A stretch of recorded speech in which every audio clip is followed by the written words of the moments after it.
না করে পশুর মতো জীবনযাপন ধীরে ধীরে করবে মানুষ। কারণ পশুরা চারটা জিনিস ব্যবহার করে, মানুষেরাও তাই করবে। আহার কি করে খাবো, নিদ্রা কি করে ঘুমাবো, কি করে সন্তান উৎপাদন করব, যৌন ক্রিয়া সুখ উপভোগ করব, আর কি করে নিজেকে বাঁচাবো। এই চারটি প্রবৃত্তি হাতি থেকে পিঁপড়া পর্যন্ত মানুষ সবার আছে। কিন্তু অন্যান্য প্রাণীর 84 লক্ষ প্রজাতির 80 লক্ষ প্রজাতির মধ্যে চারটি প্রবৃত্তি সবার আছে, কিন্তু একটি প্রবৃত্তি তাদের নেই, সেটি হচ্ছে ভগবানকে ডাকার।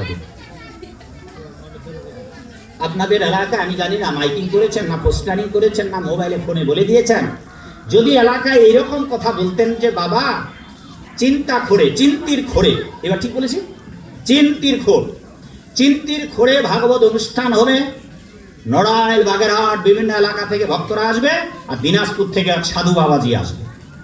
হে চিন্তির খোরের গরু, ছাগল, পালিত হাঁস, মুরগি, কবুতর সবাইকে নিমন্ত্রণ দেওয়া হলো মা কালীর মন্দিরে। জিতেন্দ্রীয় দাস আসবে, ভাগবত পাঠে যোগদান করুন।